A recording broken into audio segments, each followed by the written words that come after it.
Ustadz yang ngajar di pesantren sebelum bisa ngajar biasanya diuji dulu memang mampu ngajar atau tidak. Tapi ustadz yang ceramah di musaji diuji enggak?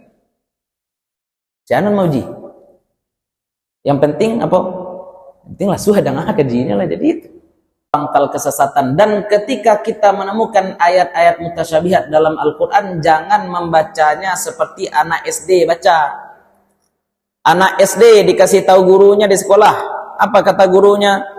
Al-jannatu tahta aqdamil ummahati. Surga itu di bawah telapak kaki ibu. Pulang dia cepat-cepat. Ngapain dia pulang?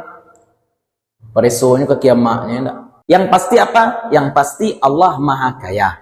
Yang pasti itu Allah Maha Kaya. Keberadaan Allah tidak terikat dengan apapun. Kita sudah sampaikan ya. Kalau kita katakan Allah di mana-mana, kalau di mana-mana itu hancur. Kan kalau kita katakan Allah di mana-mana ya, berarti Allah di sini, di situ, di situ, di situ. Kalau hancur semua bagaimana? Menyatakan Allah di mana-mana kacau juga.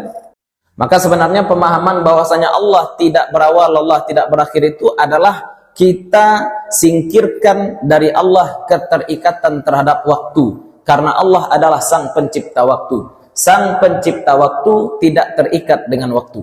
Assalamualaikum warahmatullahi wabarakatuh. Alhamdulillahilladzi hadana lihadza wa ma kunna linahtadiya laula an hadanallah. Asyhadu an la ilaha illallah wahdahu la syarikalah wa asyhadu anna Muhammadan abduhu wa rasuluh. Allahumma salli wa sallim wa barik ala hadzal nabiyil karim wa ala alihi wa sahbihi wa man tabi'ahum bi ihsanin ila yaumiddin. فنوينا تعلم وتعليم ونفع والانتفاع والإفادة والاستفادة والحث على التمسك بكتاب الله تعالى وبسنة نبيه صلى الله عليه وسلم والدعاء إلى الهدى والدلالة على الخير ابتغاء مرضات الله وصوابه وقربه. اللهم علمنا ما ينفعنا وانفعنا بما علمتنا وزدنا علما. Bapak-bapak, ibu-ibu, para jamaah yang dimuliakan Allah, puji syukur kehadirat Allah Subhanahu wa taala. Salawat dan salam mudah-mudahan selalu tercurah untuk Nabi Muhammad sallallahu alaihi wasallam. Mudah-mudahan dilimpahkan pula untuk keluarga dan para sahabat beliau serta kepada siapapun yang telah menyampaikan ajaran beliau kepada kita, termasuk orang tua dan guru-guru kita. Mudah-mudahan kita, keluarga kita, anak cucu kita semuanya tetap berpegang teguh kepada apa yang telah dibawa oleh Nabi Muhammad sallallahu alaihi wasallam, sehingga nanti di akhirat kita bisa dibangkitkan bersama-sama dengan beliau dan mendapatkan syafaat dari beliau.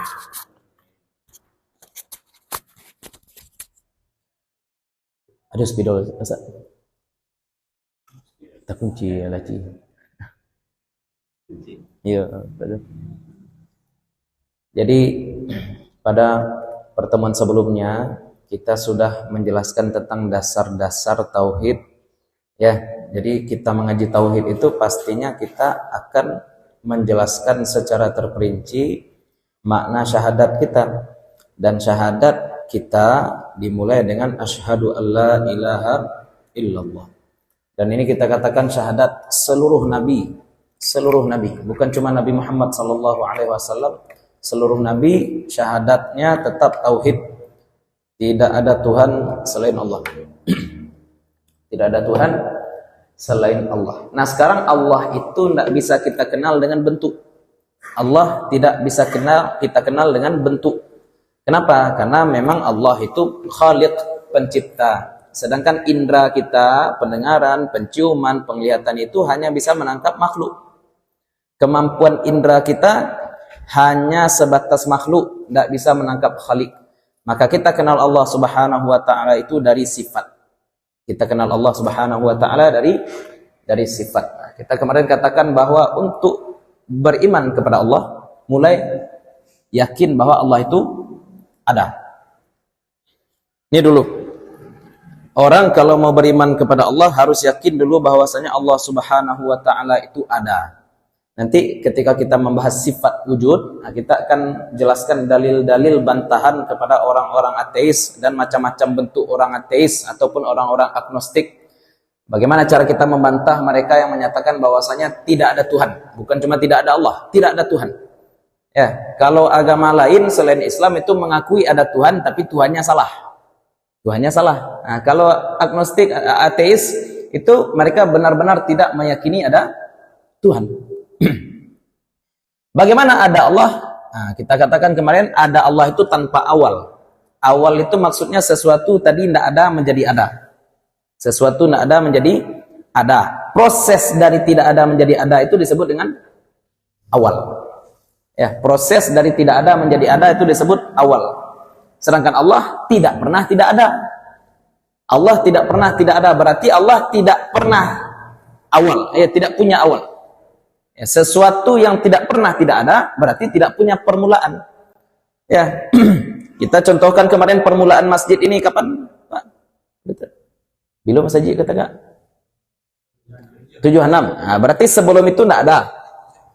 Sebelum 76 tidak ada. Setelah 76 ada. 76 itu namanya apa tuh? Awal masjid.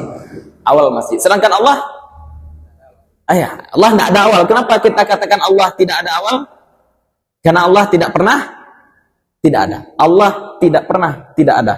Makanya Allah tidak berawal, tapi Allah lah awal. Nah, itu.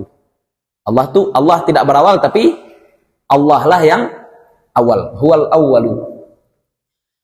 Efeknya, kalau sesuatu itu tidak punya awal, berarti tidak punya akhir juga. Allah Subhanahu wa ta'ala tidak pernah tidak ada, baik di awal maupun di akhir. Maka Allah juga tidak ada akhir.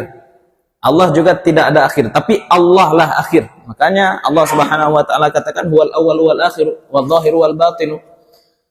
Dialah yang awal, dialah yang akhir. Nah, itulah Allah. Tidak ada awal, tidak ada akhir. Ya.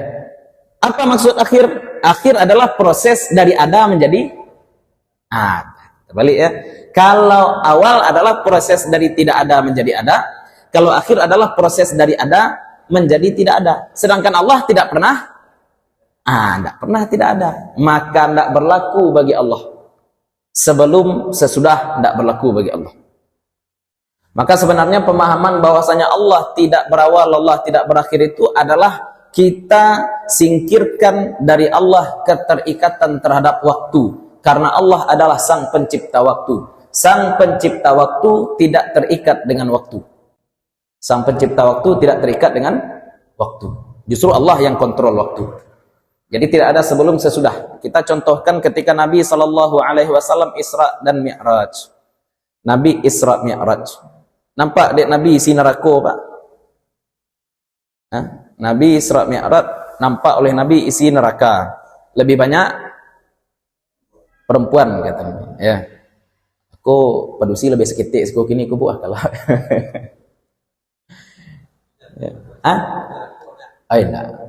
Memang secara statistik perempuan lebih banyak itu sebenarnya. Bukan entah padusi kafi aja mah tahu ya Pak. Padusi muslimah masuk surga semua. Nabi nampak isi neraka. Kata Nabi banyak isi neraka itu perempuan. Sekarang kalau mau ditanya bukan perempuan, neraka itu sudah ada isinya atau belum sekarang? Sekarang neraka itu sudah ada isinya atau belum? Kapan neraka itu berisi? Setelah kiamat. Kiamat dulu ya ada nanti al-hasyar, masa pengumpulan manusia, kemudian dihisab manusia, dimizan, ditimbang manusia, kemudian ada jembatan sirat, baru berisi neraka. Sekarang Nabi SAW Mi'raj nampak isi neraka. Ana nampak adik Nabi itu Pak. Kan sekarang neraka tidak ada isinya nih. Apa yang nampak adik Nabi itu? Ilmu Allah. Ilmu Allah berikan pada Nabi Muhammad SAW. Orang menyebutnya nubuat. Orang menyebutnya nubuat. Tapi nubuat itu istilahnya bukan ramalan. Tapi Allah tahu, manusia tidak tahu. Kenapa Allah tahu? Bagi Allah tidak ada masa depan, tidak ada masa sekarang. Semuanya ada pada ilmu Allah. Semuanya ada pada ilmu Allah. Dan ilmu Allah itu boleh Allah berikan kepada Nabi SAW. Nah, itu yang nampak oleh Nabi. Ya, karena Allah tidak terikat waktu. Allah tidak terikat waktu. Nanti kita jelaskan lebih detail ya. Tidak boleh kita katakan Allah sebelum, sesudah, segala macam. Ya, ini seperti orang Mu'tazilah bahaya nih. Kalau sudah menisbatkan waktu kepada Allah, takutnya nanti kita seperti orang Mu'tazilah. Ya, tapi tidak akan kita bahas nanti, tidak tuntas pula. Allah tanpa awal, Allah tanpa akhir. Kemudian apa lagi? Allah tidak serupa dengan apapun. Allah tidak serupa dengan apapun. Ini juga mesti kita pahami. Jadi bagaimana adanya Allah? Adanya Allah itu tanpa awal, adanya Allah itu tanpa akhir. Adanya Allah itu tidak serupa dengan apapun. Ini sebenarnya jawaban dari pertanyaan-pertanyaan simpel kita. Allah itu ada. Kapan lahir kata orang? Tanpa awal. Ya, kapan mati? Itu manusia tuh. Kalau kapan mati? Nah, Allah ada tanpa akhir. Bagaimana bentuk Allah? Tidak serupa dengan apapun. Tidak serupa dengan apapun. Ya, apapun yang terbayang di kepala kita, maka Allah tidak seperti itu. Terbayang hitam, Allah tidak hitam. Terbayang putih, Allah tidak putih. Terbayang gelap, Allah tidak gelap. Terbayang terang, Allah tidak terang. Terbayang halus, Allah tidak halus. Terbayang kasar, Allah tidak kasar. Ya, Allah tidak di atas, tidak di bawah, tidak di samping. Tidak bisa. Karena atas, bawah, bertempat, segala macam itu adalah sifat makhluk. Sedangkan Allah, keserupaan Allah itu tidak ada dengan apapun. Ya, ini penting untuk kita tegaskan ya. Laisa kamitslihi syai'un, kata Allah. Nah, kemudian Allah tidak butuh kepada yang lain. Allah tidak butuh kepada yang lain. Ya, Allah karena Allah Maha Kaya. Kapan seseorang disebut kaya, Pak? Kapan seseorang disebut kaya? Punya rumah, mobil. Menurut Pak Zul, kapan orang disebut kaya? Orang punya mobil masih korupsi, berarti miskin. Kapan orang disebut kaya? Ketika tidak butuh pada dunia, itu baru kaya. Ketika seseorang sudah tidak butuh pada dunia, ya cukup rumah. Kalau bahasa kininya tidak ada utang lah, jadi itu kan ada orang yang mentalnya seperti itu. Ya, nah, itu yang kaya. Tidak butuh, tidak ada hasrat-hasrat dunia. Nampak orang punya mobil baru ya. Misalkan tetangganya punya mobil baru, dia tidak ada hasrat untuk membeli mobil baru. Tapi kalau mobilnya sudah bagus, nampak orang beli mobil baru, ingin pula dia beli, itu masih ada mental-mental miskin ketika itu. Makanya sebenarnya mental-mental korupsi itu tidak selalu berbanding dengan gaji. Kan kadang-kadang orang katakan beri gaji besar agar tidak korupsi. Tapi kalau mental itu mana yang miskin? Yang korupsi itu korupsi juga. Ya, kaya itu adalah tidak butuh kepada yang lain. Nah, yang mutlak tidak butuh pada yang lain itu ya cuma Al-Khaliq, cuma Sang Pencipta.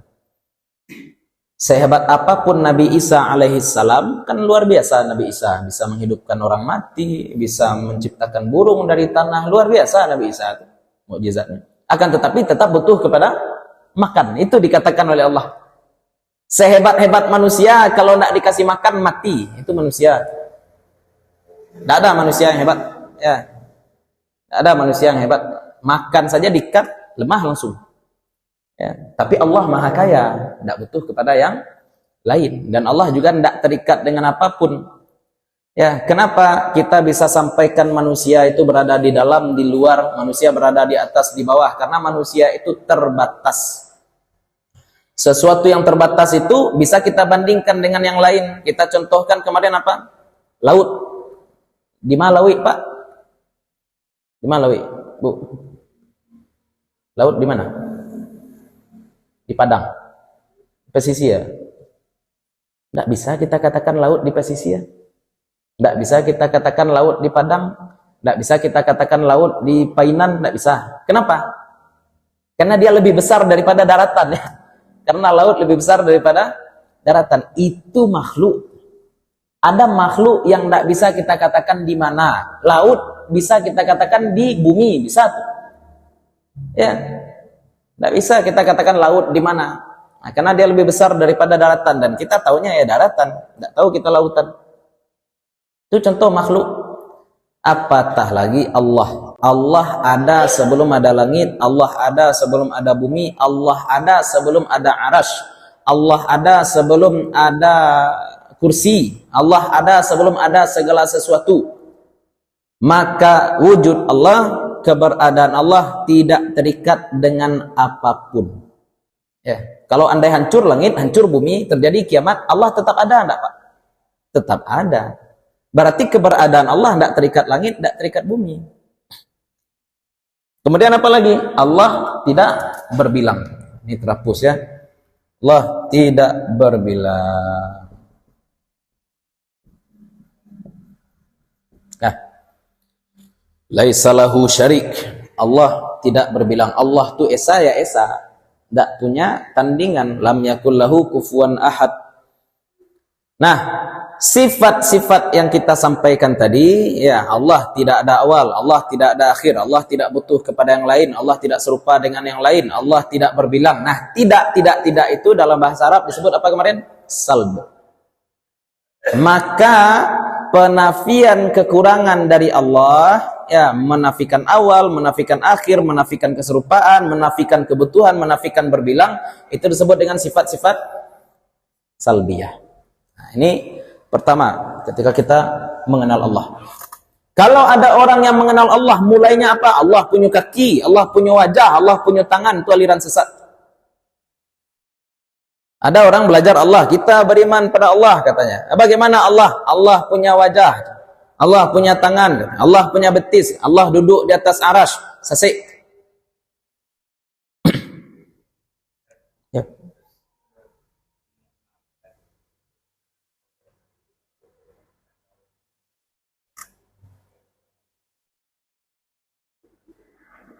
Nah, ini. Di dalam Al-Quran, ini sebenarnya nanti kita bahas. Di dalam Al-Quran ada ayat yang seolah-olah menyatakan Allah mirip makhluk. Seolah-olah. Seolah-olah ya Pak. Yo. Ada juga ayat-ayat yang menyatakan seolah-olah Allah bertempat. Dan semua ayat-ayat yang menjurus kepada hal-hal tadi harus dikembalikan kepada dalil yang muhkam. Apa dalil yang muhkam? Laisa kamitslihi syai'un. Nah, apa itu laisa kamitslihi syai'un? Tidak ada yang serupa dengannya sesuatu apapun. Satu lagi yang juga muhkam adalah wallahu waniyun fa innallaha, ya, innallaha waniyun anil alamin. Artinya tuh Ustaz, laisa kamitslihi syai'un, Allah tidak serupa dengannya sesuatu pun. Tidak ada sesuatu pun yang serupa dengan Allah. Allah maha kaya dari alam. Maksudnya apa? Alam tidak ada pun Allah tetap. Ini ayat muhkam. Ini ayat muhkam. Sedangkan ayat-ayat yang menyatakan bahwa misalkan Allah punya wajah. Contohnya di surat Al-Baqarah. Apa kata Allah? Walillahil masyriq wal maghrib fa aynama tuwallu fa thamma wajhullah. Bagi Allah lah, kepunyaan Allah lah timur dan barat. Kemanapun kamu menghadap, maka di situ ada wajah Allah. Ini contoh. Itu kan ayat wajah. Ya. Atau surat At-Taubah, surat apa Ustaz? Ya, yadullah innalladzina yubayyi'unaka tahta syajarah. Orang-orang yang membaiat Nabi, ya, baiat Aqabah. Al-Fat. Ya, yadullah fauqa aidihim. Itu ayat seolah-olah menyatakan bahwa Allah punya tangan. Atau ayat yang menyatakan seolah-olah Allah bertempat, Ar-Rahmanu 'alal arsyistawa. Allah di atas arasy beristiwa. Tsummastawa ilas sama, kemudian Allah beristiwa ke atas langit. Itu kan ayat-ayat juga. Iya, semuanya ayat. Tapi ini adalah ayat mutasyabihat. Kenapa kita katakan ayat ini mutasyabihat? Kita katakan ayat ini mutasyabihat karena makna tekstual ayat tersebut bertentangan dengan ayat lain. Bukan karena kita tidak paham, ya, kita paham makna ayat ini, tapi kalau dipahami bulat-bulat, efeknya kita akan menabrak ayat lain. Ini contoh saja. Ada orang menyatakan bahwasanya Allah berada di langit. Apa dalilnya? Dalil pertama surat Al-Baqarah 29. Tsummastawa ilas sama. Kemudian Allah beristiwa ke langit katanya. Berarti Allah di mana katanya? Di langit. Kemudian dalam ayat lain Allah Subhanahu wa taala katakan justru apa? Bukan ayat lain, ya. Kemudian peristiwa Isra Mi'raj. Peristiwa Isra Mi'raj. Nabi berjumpa Allah dinaikkan ke mana? Ke langit katanya. Sehingga dia tegaskan kemudian bahwasanya Allah itu berada Berada di langit. Padahal dalam surat Al-Baqarah 187 Allah katakan apa? Wa idza sa'alaka ibadi anni fa inni qarib. Apabila hambaku bertanya tentang aku, maka aku dekat. Dalam ayat lain Allah Subhanahu wa taala katakan wa nahnu aqrabu ilaihi min hablil warid. Kami lebih dekat kepadanya daripada urat leher. Dalam ayat lain Allah Subhanahu wa taala juga katakan wa huwa ma'akum ainama kuntum. Ya, dia bersama kamu dimanapun kamu berada. Allah juga katakan apa? Innallaha ma'al ladzina taqaw wal ladzina hum muhsinun. Allah bersama orang bertakwa dan orang-orang yang berbuat baik. Kemudian Nabi Musa alaihi salam berjumpa dengan Allah bukan di langit tapi di bukit. Nah, bukit Tursina itu di langit atau di bumi? Nah, coba jawab lagi. Allah di mana? Di langit atau di bumi? Enggak boleh pula udah ada di mana-mana. Ya, enggak boleh pula ada di mana-mana. Sekarang seperti ini ya. Kita balikkan ke ini, Ghani ini. Allah tuh enggak terikat apapun. Allah tuh tidak terikat dengan apapun. Allah tuh berdiri sendiri. Ini yang muhkam. Ini namanya apa? Muhkam, pasti. Yang pasti apa? Yang pasti Allah Maha Kaya. Yang pasti itu Allah Maha Kaya. Keberadaan Allah tidak terikat dengan apapun. Kita sudah sampaikan ya. Kalau kita katakan Allah di mana-mana, kalau di mana-mana itu hancur. Kan kalau kita katakan Allah di mana-mana ya, berarti Allah di sini, di situ, di situ, di situ. Kalau hancur semua bagaimana? Menyatakan Allah di mana-mana kacau juga. Ya. Maka yang tepat apa? Allah tidak dikatakan padanya di mana. Kenapa? Karena Allah lah yang menciptakan tempat. Kita katakan tadi, yang menciptakan tempat tidak terikat dengan tempat. Pak, kemarin kita coba kasih pertanyaan, Bu. Ini tadah kok laki-laki atau perusi itu? Ini tadah ini laki-laki atau perempuan? Pertanyaan bodoh. Kenapa bodoh? Karena laki-laki dan perempuan adalah sifat makhluk. Sifat makhluk hidup yang kawin. Sifat makhluk hidup yang, sedangkan tadah adalah makhluk yang benda mati, tidak kawin, sehingga tidak bisa dikatakan ini laki-laki atau perempuan. Pak, contoh lain kita tanyakan kemarin, ini tadah ini telanjang atau pakai baju nih? Ini tadah ini telanjang atau pakai baju, Pak? Bu, kira-kira. Ini enggak sama. Ini jelas enggak pakai baju ya, tapi ini telanjang enggak? Enggak bisa juga kita katakan telanjang. Kenapa? Karena telanjang adalah sifat untuk makhluk yang punya aurat. Ya. Ini punya aurat enggak? Berarti enggak bisa kita katakan ini telanjang. Seperti itu juga Allah. Allah enggak bisa kita katakan di mana, sebab pertanyaan di mana itu hanya cocok untuk makhluk yang bertempat. Sedangkan Allah enggak terikat tempat. Lah, tidak terikat tempat. Makanya kita katakan berkali-kali, hancur bumi semuanya, hancur alam ini semuanya, Allah tetap. Kalau kita katakan Allah di langit, kalau langit hancur, itu migrasi Allah pindah. Itu kacau, pemahaman paling kacau seperti itu ya. Atau Allah turun sepertiga akhir malam, itu juga kalau dipahami bulat-bulat bodoh.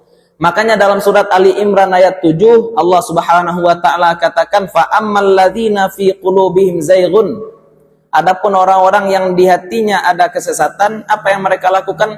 Fayattabi'una ma tasyabaha minhu. Mereka akan ikuti ayat mutasyabihat tadi secara bulat-bulat. Mereka ikuti ayat itu secara bulat-bulat, dan ini bahaya. Ya, Allah turun sepertiga akhir malam, ya dipahami memang turun sepertiga akhir malam, kan susah berarti. Ini di mana sepertiga akhir malam? Di mana, Pak? Sepertiga akhir malam di mana? Di Hawaii ya? Kan di Hawaii. Di Hawaii sekarang sepertiga akhir malam, berarti Allah di mana sekarang? Itu pemahaman. Ya kalau dipahami seperti itu. Kan ada orang mengatakan seperti itu ya, Allah turun ke langit dunia sepertiga akhir. Berarti Allah di mana sekarang? Kan nganggu jadi. Ya. Allah bersama orang-orang yang sabar. Ibu-ibu le sabar kini. Pak le sabar. Sabar dia ada musibah, Pak. Ya, apa maksudnya yang seperti itu? Berarti makna ayat-ayat seperti tadi tidak boleh kita maknai secara fisikal. Itu sebenarnya. Tidak boleh kita maknai secara fisikal. Cukup kita yakini Allah itu secara maknawi saja. Allah dekat, tapi dekatnya bukan dekat fisik. Allah jauh, jauhnya juga bukan jauh fisik. Bagaimana cara kita dekat pada Allah, Pak? Bagaimana cara kita dekat dengan Allah? Dengan taat, dengan takwa. Bagaimana seseorang bisa dikatakan jauh dari Allah? Maksiat. Maksiat. Ya. Tapi kalau dikatakan Allah di langit, berarti cara dekat dengan Allah, caranya bagaimana? Naik buki. Ya, jadi astronot. Nah, itu saja cita-cita umat Islam. Enak. Apa cita-cita? Jadi astronot. Kenapa ingin jadi astronot? Ingin dekat dengan Allah, enggak? Salah. Justru orang paling dekat dengan Allah adalah orang yang sujud. Aqrabu ma yakunul abdu min rabbih wa huwa sajid. Sedekat-dekat posisi hamba dibanding Tuhannya dengan Tuhannya adalah ketika dia sedang sujud. Makanya kita katakan, ya kalau UAS katakan tentang di mana Allah itu tidak boleh secara fisikal. Bagaimana kita membahasakannya? Allah itu dekat, tidak bersentuh. Allah itu jauh, tidak berjarak. Allah dekat, tidak bersentuh. Allah jauh, tidak berjarak. Itu penjelasan menurut Nambo paling mantap. Dekat Allah tidak bersentuh. Kalau saya dekat dengan Ustaz, bersentuh. Saya dekat dengan kursi, bersentuh. Saya dekat dengan gelas ini, ya bersentuh.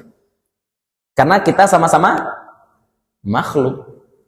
Ya, sama-sama materi. Sedangkan Allah itu bukan materi, bukan jisim, bukan fisik. Kalau fisik dan fisik, dekatnya adalah dekat fisikal. Kalau non-fisik dan non-fisik, berarti tidak bisa kita pakaikan ke hal tersebut hukum-hukum fisik. Oke, jadi itu namanya sifat-sifat salbiyah. Kemudian juga bentuk Allah tidak boleh dibayang-bayangkan, ya. Ada kelompok sekarang yang terbayang oleh dia ketika mendengar Allah apa? Yang terbayang oleh dia sosok yang seperti Nabi Adam. Ini bahaya. Kemudian duduk di langit. Duduk di langit, ada singgasananya, nama singgasananya Arash. Nah, dia pahami seperti itu Allah. Kalau itu kita katakan berkali-kali, yang kalau terbayang itu berarti itu bukan Allah. Itu Zeus. Salah Tuhan orang. Ya, salah Tuhan. Itu tuh efek karena sering nonton Sun Gokong waktu SD mungkin dia. Ya, karena memang Tuhan orang Sun Gokong itu kan di kayangan istilahnya, nah, di langit ada singgasananya. Ini parah nih. Hati-hati ya. Apa kata Ibnu Abbas? Tafakkaru fi kulli syai'in wa la tafakkaru fi dzatillah. Pikirkan segala sesuatu silahkan, tapi jangan sekali-kali pikirkan zat Allah. Karena memikirkan zat Allah adalah pangkal kesesatan. Memikirkan zat Allah adalah pangkal kesesatan. Dan ketika kita menemukan ayat-ayat mutasyabihat dalam Al-Quran, jangan membacanya seperti anak SD baca. Anak SD dikasih tahu gurunya di sekolah. Apa kata gurunya? Al-jannatu tahta aqdamil ummahati. Surga itu di bawah telapak kaki ibu. Pulang dia cepat-cepat. Ngapain dia pulang? Peresonya ke kiamaknya enggak. Masa rugo koma. Kenapa? Karena memang otaknya otak fisik. Otak-otak fisikal. Ya, otak-otak yang masih terbatas pada kungkungan indera. Kalau tidak tertangkap oleh indranya berarti tidak ada. Ini selangkah menuju ateis orang-orang seperti itu. Tidak nampak, tidak percaya. Kalau tidak tampak, tidak percaya. Kalau tidak tampak berarti tidak ada. Kita tidak seperti itu. Ya, justru keimanan pada yang gaib, ya, keimanan pada yang gaib adalah kunci. Beriman pada yang gaib, walaupun tidak tampak, tapi kita beriman. Makanya jangan sekali-kali pikirkan zat Allah. Yang kita pikirkan adalah ciptaan Allah. Ya, semuanya silahkan pikirkan kecuali zat Allah. Nah, itu tentang wujud Allah. Bagaimana wujud Allah? Tanpa awal, tanpa akhir, tidak serupa dengan apapun, tidak butuh kepada yang lain, tidak ada tidak ada bandingan, tidak berbilang. Kita sekarang lanjut mengenal Allah, ya, dengan sifat-sifat kesempurnaan. Sadonya dah.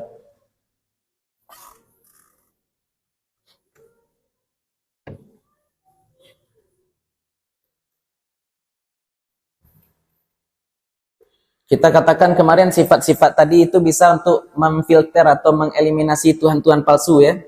Kalau ada makhluk yang disembah, kalau ada sesuatu yang disembah, tapi tidak qidam, tidak baqa, tidak mukhalafatul lil hawadith, tidak qiyamuhu binafsi, tidak wahdaniyah, berarti Tuhan palsu.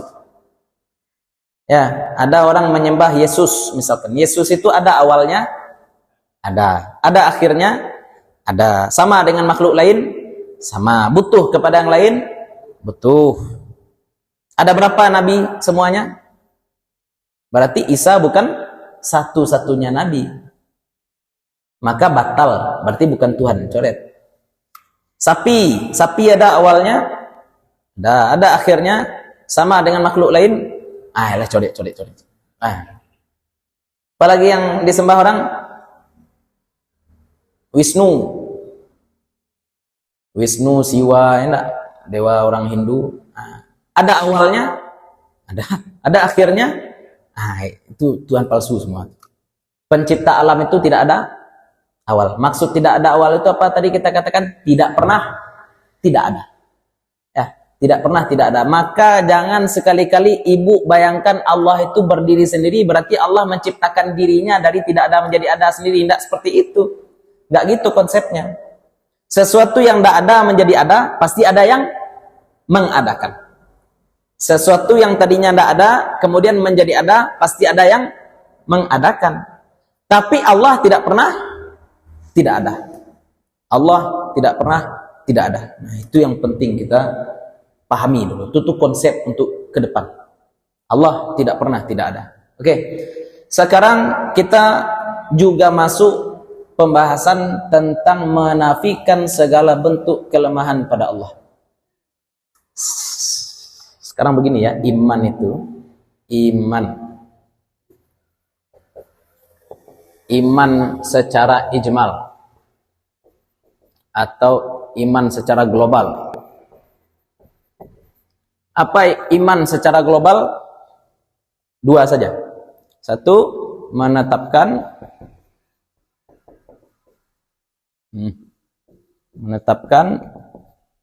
kesempurnaan.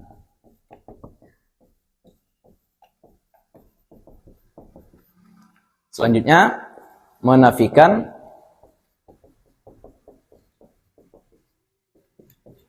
kekurangan. Lah, ini akidah awam nih. Akidah orang awam tuh simpel gini aja udah selesai. Beriman pada Allah, beriman katanya. Bagaimana Allah? Pokoknya Allah pasti maha sempurna dan Allah tidak mungkin punya kekurangan. Allah jadi itu Ustaz. Allah. Kerajo laleh, ke sawah leh, ke maleh, ke kantua laleh. Sebenarnya cukup sampai di situ. Tapi zaman sekarang banyak syubhat yang dilempar, apalagi di HP. Sehingga tidak cukup lagi hanya dengan modal seperti ini. Buya-buya dulu kan tidak maksa orang belajar tauhid. Yang penting tahu sholat lah. Tahu zakat sudah tuh, tahu puasa sudah tuh. Kalau ke haji bagaimana Asad? Kabarangke haji baru diajaran haji. Tidak susah, beragama itu tidak susah, Pak. Simple aja beragama itu.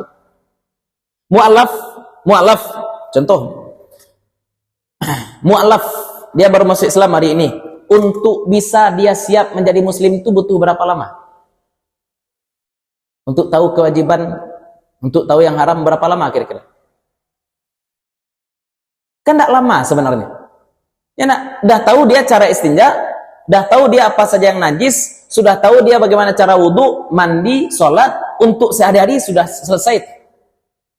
Ya, nanti masuk bulan puasa barunya belajar puasa. Ya, kan seperti itu saja. Mau nikah dia, baru dia belajar fikih nikah. Simple sebenarnya. Sama dengan tauhid.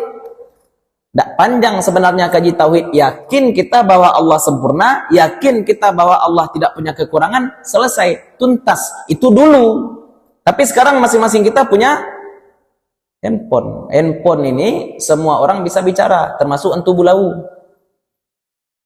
Orang rajin ya, orang-orang baik kan mencari kajian di YouTube. Orang-orang baik itu mencari kajian di TikTok. Orang-orang baik mencari kajian di Instagram. Niatnya mencari kajian. Tapi yang membuat kajian di internet itu apakah semuanya baik? Apakah semuanya berilmu? Itu masalahnya sekarang.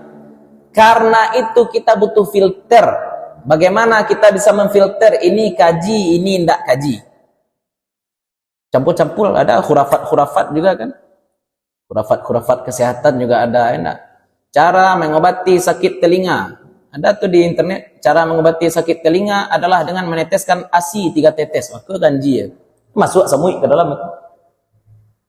Itu kesehatan, Pak. Untuk kesehatan saja banyak aneh-aneh di Facebook.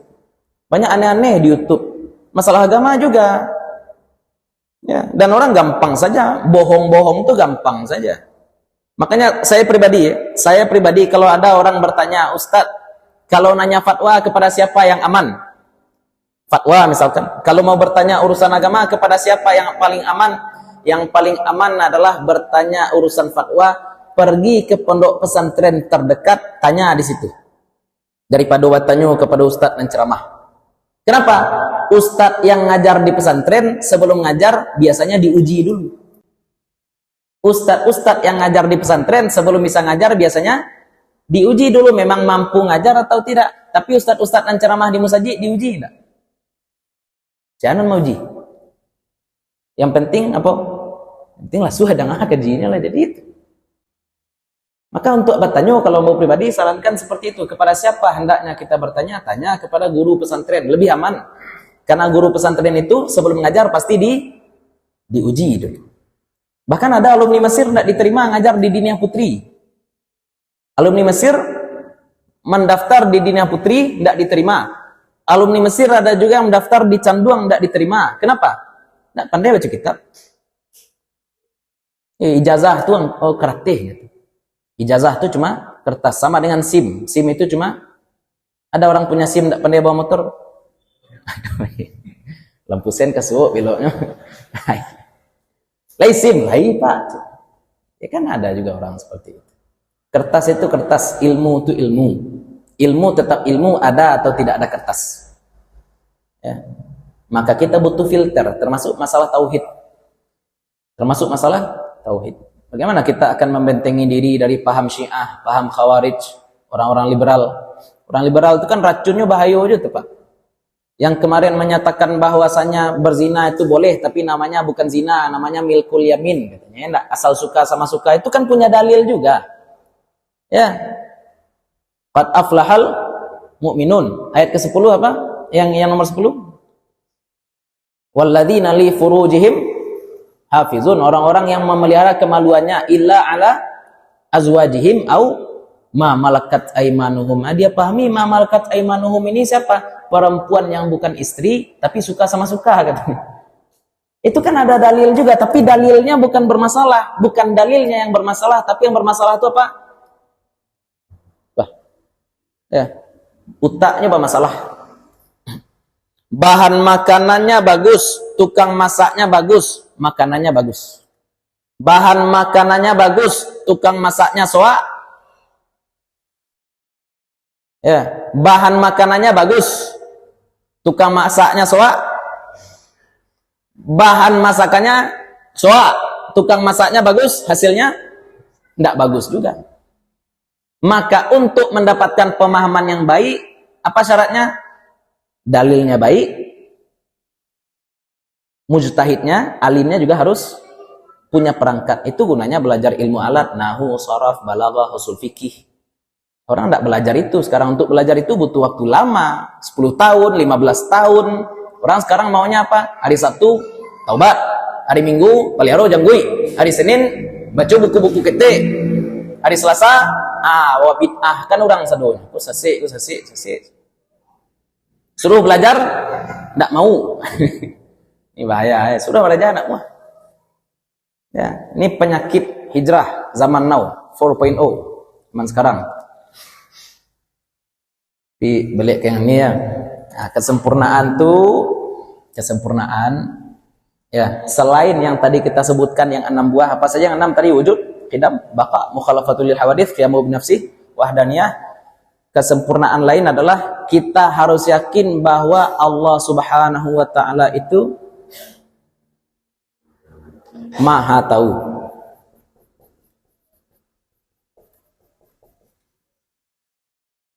Ya, Maha tahu.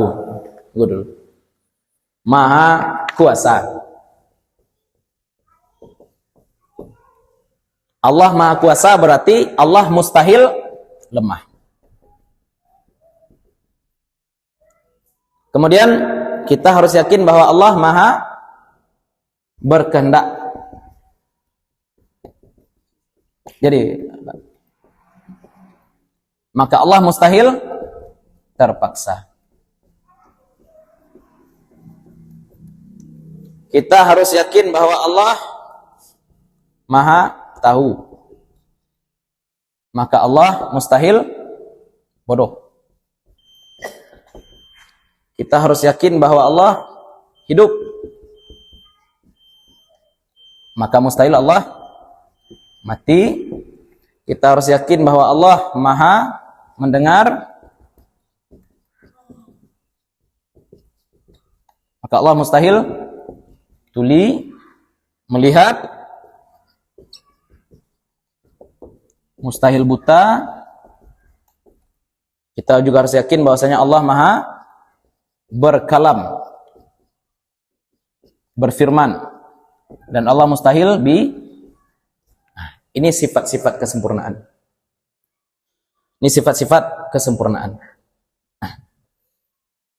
Dan ini harus ada pada Allah. Kalau ada orang mengingkari satu saja dari yang 7 ini, kafir. Ada orang bilang Allah tidak kuasa, berarti dia katakan Allah lemah, kafir. Ada orang katakan bahwa Allah mati, kafir. Ada orang katakan Allah tuli, kafir. Hati-hati. Ya, ini sifat-sifat kesempurnaan. Karena simpelnya memang iman itu seperti itu, menetapkan kesempurnaan pada Allah, menafikan kekurangan. Ya, kita singkirkan segala kekurangan dari Allah. Nah, kini pertanyaan Ambo, Allah wajib adil enggak? Bu, boleh Allah tidak adil? Itulah spoiler. Boleh Allah tidak adil? Boleh. Dan jangan sekali-kali berharap Allah adil. Karena kalau Allah adil, kita semua masuk neraka. Siapa yang tidak pernah berdosa? Kalau Allah adil berarti kita semuanya masuk neraka loh Pak. Ya, karena kita semua ada dosa. Makanya tidak ada orang berdoa wahai yang maha adil. Kita berdoa pada Allah wahai yang maha pengasih, wahai yang maha pengampun. Kenapa? Karena Allah, kalau adil Allah, maka kita semua masuk neraka. Allah boleh adil, Allah boleh penyayang. Allah boleh adil, Allah boleh juga pengampun. Pengampun itu kan berlawanan dengan adil tuh Pak.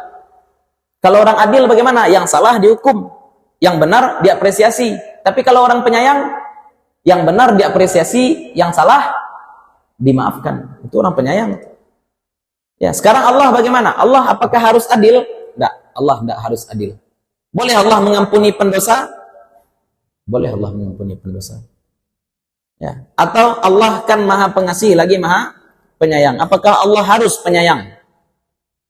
Kalau ada orang misalkan berkata Allah tidak sayang pada saya, tidak sayang Allah pada saya, itu orang kafir tidak tuh Pak?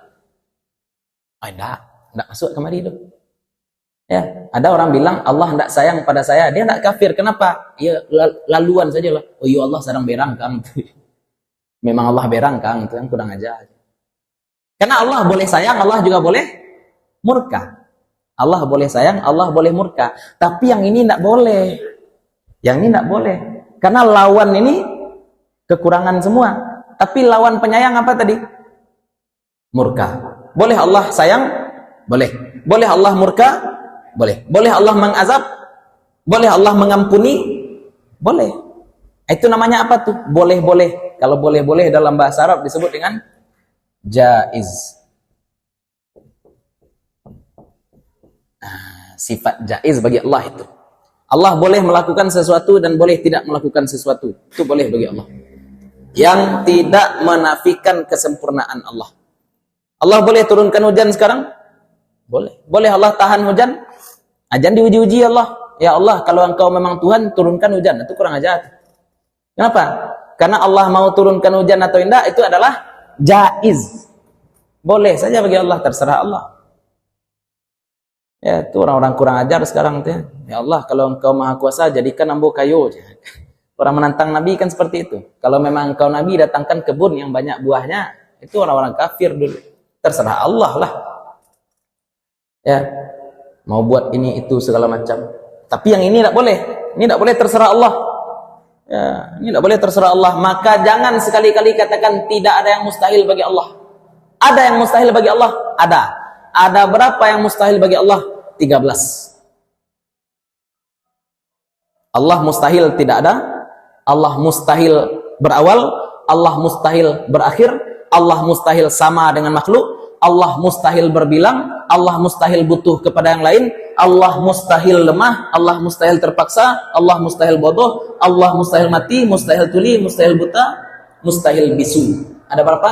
13. Nanti untuk membedakan kita dengan orang-orang Mu'tazilah, totalnya bisa menjadi 20. Nah, itu untuk perbedaan dengan Mu'tazilah. Tapi yang menjadi pokok sebenarnya ada 3 balik. Kalau dahulu belajar tauhid sifat apa namanya?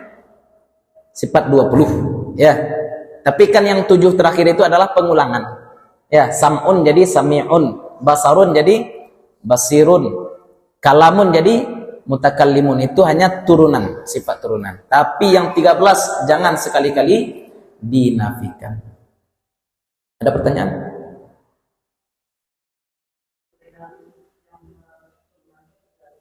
Itu pembeda kita dengan Mu'tazilah. Mu'tazilah mengatakan sifat Allah itu makhluk, pendengaran Allah itu makhluk, penglihatan Allah itu makhluk, kalam Allah itu makhluk. Sedangkan bagi kita Allah itu betul yang mendengar, kaunuhu sami'an, kaunuhu basiran, Allah itu betul yang melihat. Kalau bagi Mu'tazilah penglihatan, pendengaran, kalam itu makhluk. Nah, itu beda. Pembeda kita dengan Mu'tazilah saya. Makanya saya pribadi, ya karena Mu'tazilah juga tidak ada sekarang ya. Ada yang ngaku-ngaku tapi tidak punya sanad kepada Mu'tazilah sekarang. Ya, makanya kita katakan 13 pokok. Ya, 13 itu sifat pokok. Kalau dinafikan maka seseorang jadi kafir. Hati-hati itu. Itulah barangkali kajian kita pada malam hari ini, mudah-mudahan bermanfaat bagi ibu-ibu, bapak-bapak, para masyayikh, para guru, terutama bagi kami pribadi yang menyampaikan. Mudah-mudahan selama duduk di sini Allah bakar dosa-dosa kita, Allah tambahkan tabungan amal kita, Allah sayangi orang tua dan guru-guru kita, Allah kumpulkan kita nanti bersama-sama dengan orang-orang saleh, para syuhada, para nabi, dan mudah-mudahan kita mendapatkan syafaat dari Nabi Muhammad SAW. Mohon maaf kalau ada yang salah, ada yang kurang, ada sesuatu yang tidak kami letakkan pada tempatnya. Assalamualaikum warahmatullahi wabarakatuh.